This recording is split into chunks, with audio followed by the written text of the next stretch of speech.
So in this final video, what I want to do is try to bring some of that perverse reading that Sedgwick is talking about, some of that effort to smuggle in queer energies and queer representations into texts that seem to actually invite that kind of project. What I want to do is bring that, not so much to Clarissa Dalloway, but to Septimus Smith, okay, her double. If we take Haffey's interpretation, and I certainly do take it this way, if we take it seriously, and if Septimus and Clarissa are doubles in the novel, that means that there is some possibility of asking questions about the degree to which there might be something to the argument that Septimus Smith himself may occupy a queer position, both politically, also sexually, and psychologically, and in other ways, temporally even, as well. Okay, so so let's try this out. Okay, I want you to just walk with me through some passages. And just consider the possibility of Septimus as queer. Okay. 24 of this book. Okay. Men must not cut down trees. There is a God. He noted such revelations on the backs of envelopes. Change the world. No one kills from hatred. Make it known. He wrote it down. He waited. He listened. A sparrow perched on the railing opposite chirped, Septimus, Septimus, four or five times over, and went on, drawing its notes out, to sing freshly and piercingly in Greek words how there is no crime. And, joined by another sparrow, they sang in voices prolonged and piercing in Greek words from trees in the meadow of life beyond a river where the dead walk, how there is no death. There was his hand. There the dead. White things were assembling behind the railings opposite, but he dared not look. Evans was behind the railings. What are you saying? Said Rhea suddenly, sitting down by him. Interrupted again. She was always interrupting. Pause there and note, where else in the novel is there an important moment of interruption? Both Abel and Haffey draw our attention to it. It's the interruption of Clarissa and Sally by Peter Walsh. And here, an interruption of Septimus and Evans by Rhea. Okay. There is no death. There was his hand. There the dead. But he dared not look. She was always interrupting. Page 64.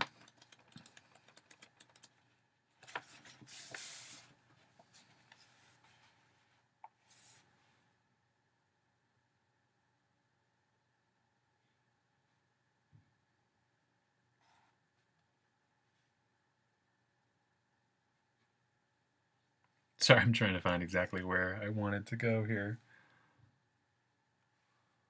Okay, bottom of 64. She, this is Rhea, frowned. She stamped her foot. She must go back again to Septimus, since it was almost time for them to be going to Sir William Bradshaw. She must go back and tell him, go back to him sitting there on the green chair under the tree, talking to himself or to that dead man Evans, whom she had only seen once for a moment in the shop. He had seemed a nice, quiet man, a friend of Septimus's, and he had been killed in the war. But such things happen to everyone. Everyone has friends who were killed in the war. Everyone seems up everyone gives up something when they marry. She had given up her home. She had come to live here in this awful city. But Septimus let himself think about horrible things, as she could too if she tried. He had grown stranger and stranger. Turn to page 67.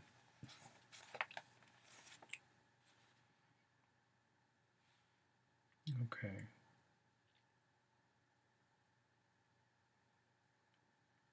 Okay. Bottom of 67. He, this is Septimus, had only to open his eyes, but a weight was on them, of fear. He strained.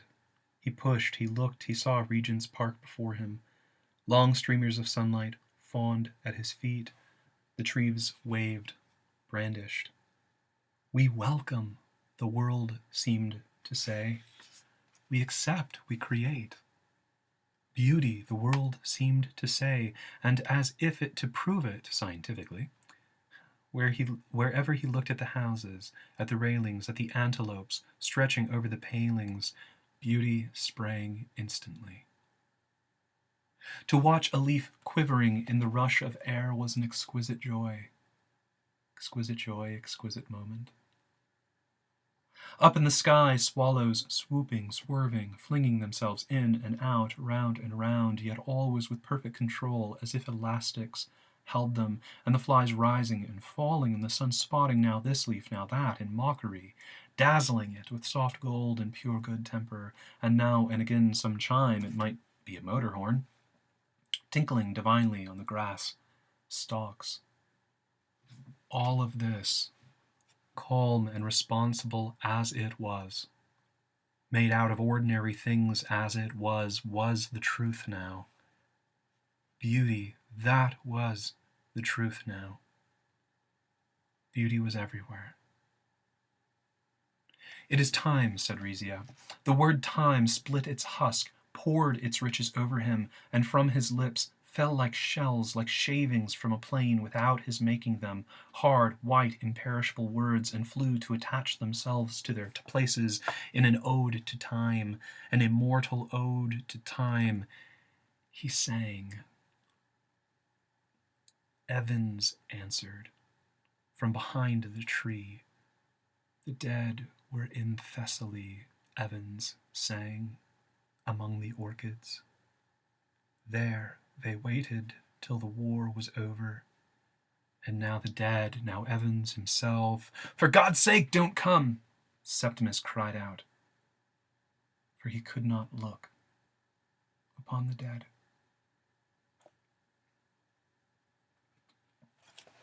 Okay. Again, why does one need to smuggle in? Why would one need to smuggle in queer representation? Is because the explicit representation doesn't offer anything clearly to us, right? It's in the textual practice of how we read and learning from the novel how to read it, right? That we might begin to link up things. That whenever Evans shows up, it's often in relationship to meditations on beauty, on truth, on fantasies of the world accepting everything as beautiful, right? In contradistinction to humanity, which, remember, Septimus often says he stands accused by humanity of certain crimes. And he's on trial. Whenever Holmes sees him, whenever he's with Bradshaw, he feels as if he's on trial for certain crimes that the world would accept as beautiful.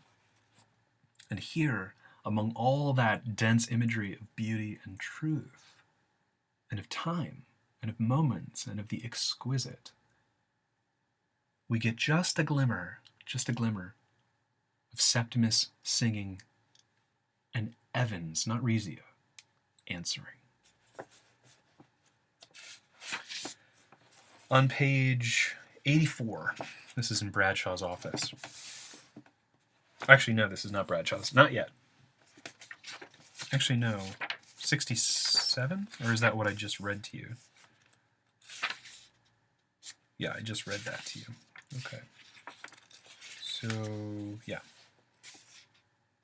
Okay, so 84. Okay. Septimus was one of the first to volunteer for the war. He went to France to save an England which consisted almost entirely of Shakespeare's plays and Miss Isabel Pole in a green dress walking in a square.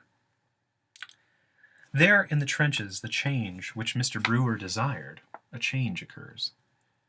When he advised football was produced instantly. He developed manliness. He was promoted. He drew the attention, indeed the affection, of his officer, Evans by name. It was a case of two dogs playing on a hearthrug, one worrying a paper screw, snarling, snapping, giving a pinch now and then at the old dog's ear, the other lying, somnolent, blinking at the fire, raising a paw, turning and growling good-temperedly. They had to be together, share with each other, fight with each other, quarrel with each other. But when Evans, Resia, who had only seen him once, called him a quiet man, a sturdy red-haired man, undemonstrative in the company of women, not shy. Like we talked about in class, someone objected, but doesn't that just mean he's shy? No, because he's demonstrative in the presence of Septimus, but not in the presence of women. Not shy, just quiet, undemonstrative. When Evans was killed just before the armistice in Italy, Septimus, far from showing any emotion or recognizing that here was the end of a friendship, congratulated himself upon feeling very little and very reasonably. The war had taught him. To be what? To be a man? It was sublime. He had gone through the whole show. Friendship, European war, death, had won promotion, was still under 30, and was bound to survive. Thinking here of Sedgwick's meditation on survival. He was right there. The last shells missed him. He watched them explode with indifference. When peace came, he was in Milan, billeted in the house of an innkeeper with a courtyard, flowers in tubs, little tables in the open, daughters making hats, until Lucrezia, the younger daughter, he became engaged one evening when the panic was on him that he could not feel. We could go on from this passage and develop it even further. But from this new perspective, those sentences, just those few sentences, about the glimpse into the relationship and affection, Woolf is very careful to point out affection, very careful to place in there a parenthesis about the undemonstrativeness of Evans among women. Why?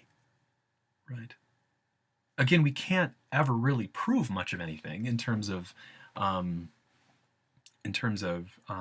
the potential sexual nature of the relationship between Evans and Septimus. Maybe it wasn't sexual at all, right? But nevertheless, there is a sense in which Septimus begins to feel, right, something he knows he's not allowed to feel, right, and has been trained not to feel. And he panics at the end of this paragraph that he should be feeling it. Okay, and to try to feel again. What does he do? He enters a script. He enters a script that makes sense to him. Marriage, right? That's what he should do now. But it's not what he wanted to do.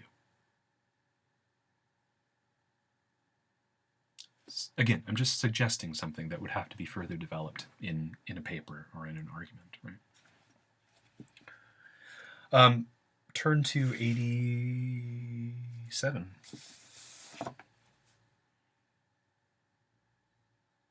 Actually, bottom of 86. Here he opened to Shakespeare once more. That boy's business of the intoxication of language, Antony and Cleopatra, had shriveled utterly. How Shakespeare loathed humanity, the putting on of clothes, the getting of children, the sordidity of the mouth and the belly. This was now revealed to Septimus, the message hidden in the beauty of words. the secret signal which one generation passes under disguise to the next is loathing, hatred, despair. Dante the same. Schillis translated the same. There Resia sat at the table trimming hats. She trimmed hats for Mrs. Filmer's friends. She trimmed hats by the hour. She looked pale, mysterious, like a lily drowned under water, he thought. The English are so serious, she would say, putting her arms around Septimus, her cheek against his. Love between man and woman was repulsive to Shakespeare. The business of copulation was filth to him before the end. But Resia said she must have children. They had been married 5 years. Thinking here of Lee Edelman on the figure of the child, on the possibility of the future, of Haffey on scriptedness of marriage.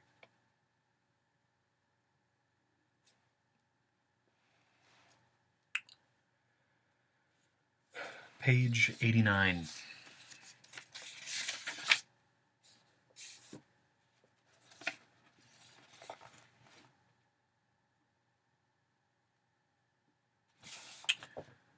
Page 89. So there was no excuse, nothing whatever the matter, except the sin for which human nature had condemned him to death. That he did not feel. He had not cared when Evans was killed, that was worst. But all the other crimes raised their heads and shook their fingers and jeered and sneered over the rail of the bed. Who else was associated with the rail? In the early hours of the morning, as the prostrate body which lay, realizing its degradation, how he had married his wife without loving her, had lied to her, seduced her, outraged Miss Isabel Pole, and was so pocked and marked with vice that women shuddered when they saw him in the street. The verdict of human nature on such a wretch was death.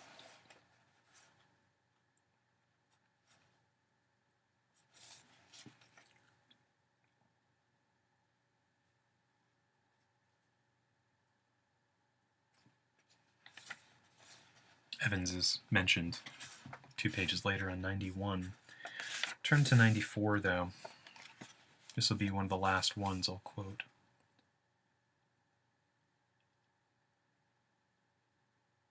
He had served with distinction.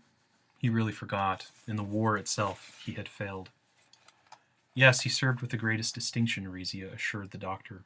He was promoted. And they have the very highest opinion of you at your office, Sir William murmured, glancing at Mr. Brewer's very generously worded letter. So that you have nothing to worry about, no financial anxiety, nothing? He, Septimus, had committed an appalling crime and been condemned to death by human nature. I have, he began, committed a crime.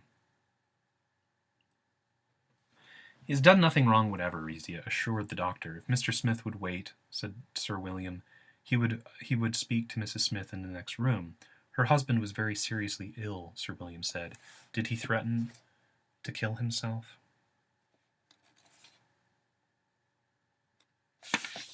Turn the page to 96. And you have a brilliant career before you, said Sir William. There was Mr. Brewer's letter on the table, an exceptionally brilliant career. But if he confessed, if he communicated, would they let him off, his torturers? I, he stammered. But what was his crime? He could not remember it. Yes, Sir William encouraged him, but it was growing late. Trees, love, trees, there is no crime. What was his message? Note that all of that image is related to that page 24 passage in which Evans shows up, right? I, Septimus stammered.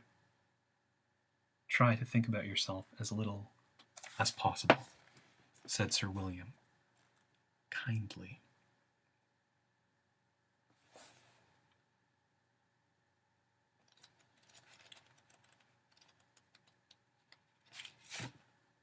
Page 180, very quickly.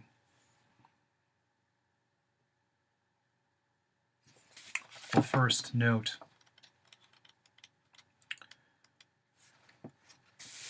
one of the refrains of the novel, which I actually talked about in my last lecture series on feminism and feminist literary criticism, is Clarissa Dalloway's refrain from Shakespeare's play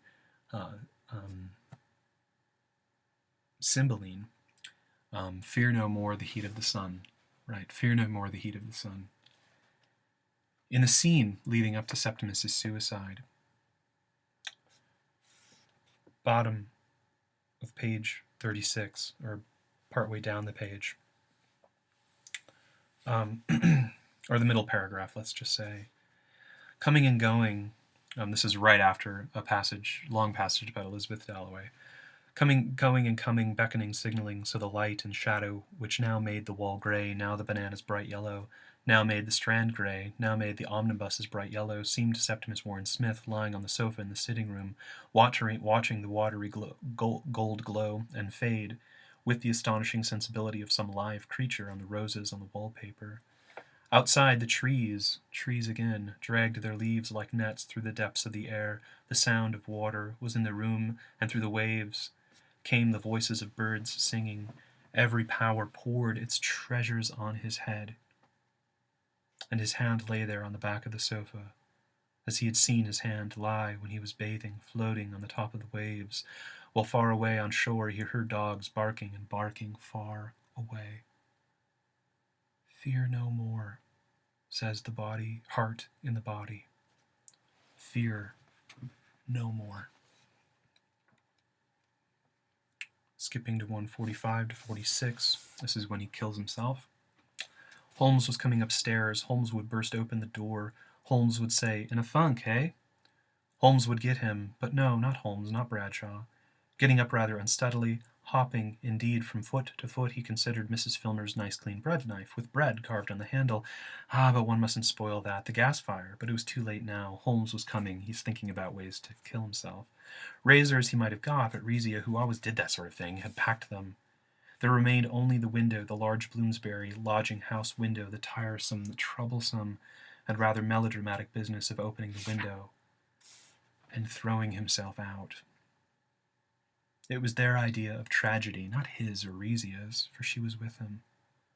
Holmes and Bradshaw liked that sort of thing. He sat on the sill, but he would wait till the very last moment. He did not want to die. Life was good. The sun was hot. Fear no more the heat of the sun. Only human beings, what did they want? Coming down the staircase, opposite, an old man stopped and stared at him. Holmes was at the door. "I'll give it you," he cried, and flung himself vigorously, violently down, onto Mrs. Filmer's area railings. So what I want to suggest here is that there's a link. Shakespeare operates as a link, right, between Clarissa and Septimus. Septimus's musings on Shakespeare's position regarding men and women, love between men and women, would then, sort of toward Clarissa, be very suggestive about her own sexuality and her own organization of her life, not just her sexuality, not just the sex of those with whom she wishes to have sex or to be near, right, or the persons she desires, but her whole organization of life and her whole mode of moving through the world around her, right? It would suggest a lot about that, right? But likewise here we see it works the other way, that a refrain of Clarissa works its way accidentally back to Septimus too. And it's there when he kills himself. We see another way in which Shakespeare operates as a mediator between Clarissa and Septimus. On page 180, this is the last passage I'll read to you. It's one we've also read together in class several times. She had once thrown a shilling into the Serpentine, never anything more, but he had flung it away. They went on living. She would have to go back. The rooms were still crowded. People kept on coming. They, all day, she had been thinking of Burton, of Peter, of Sally. They would grow old. A thing there was that mattered, a thing wreathed about with chatter, defaced, obscured in her own life, let drop every day in corruption, lies, chatter. This he had preserved. Death was defiance. Death was an attempt to communicate. People feeling the impossibility of reaching the center which mystically evaded them. Closeness drew apart. Rapture faded. One was alone. Closeness of Evans and Septimus. Rapture of Evans and Septimus. Closeness of Sally and Clarissa.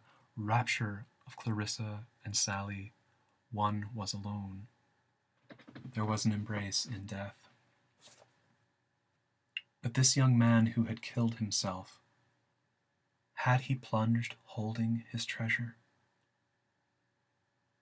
If it were now to die, 'twere now to be most happy, she has said to herself, once coming down in white.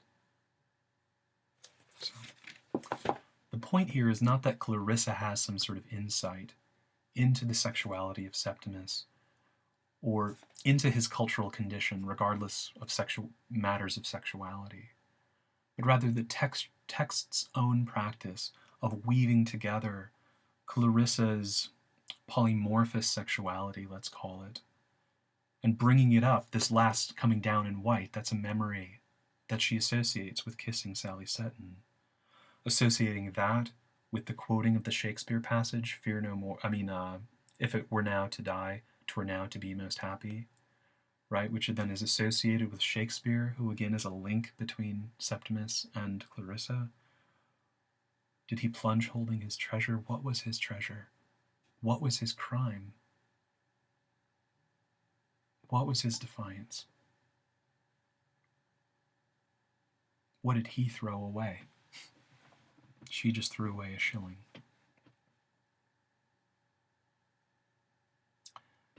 Think back, then.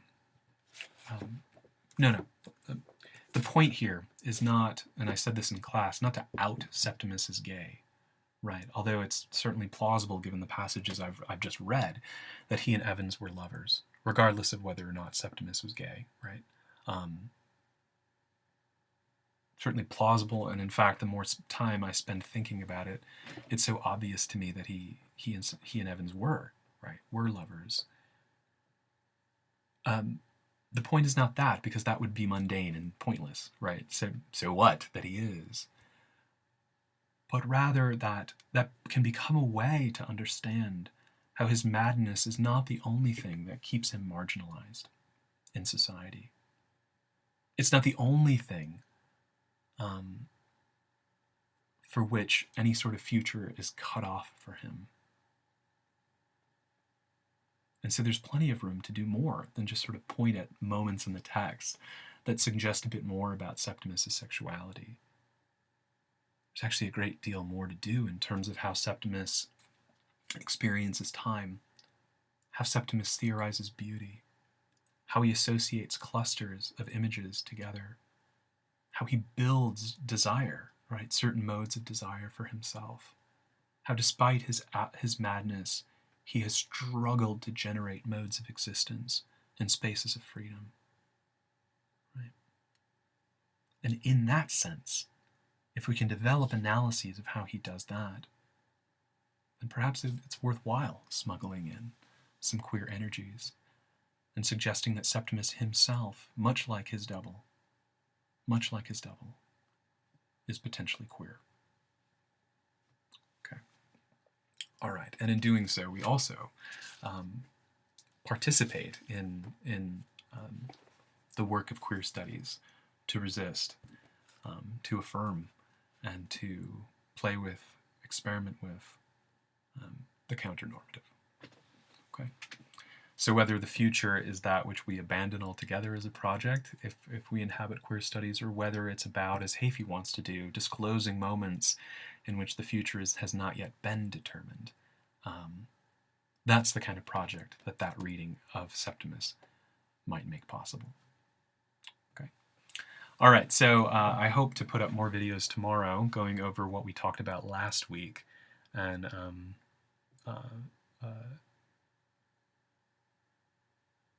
I hope that this was one of the topics that interested me the most as a teacher. So I hope it's been Enlightening.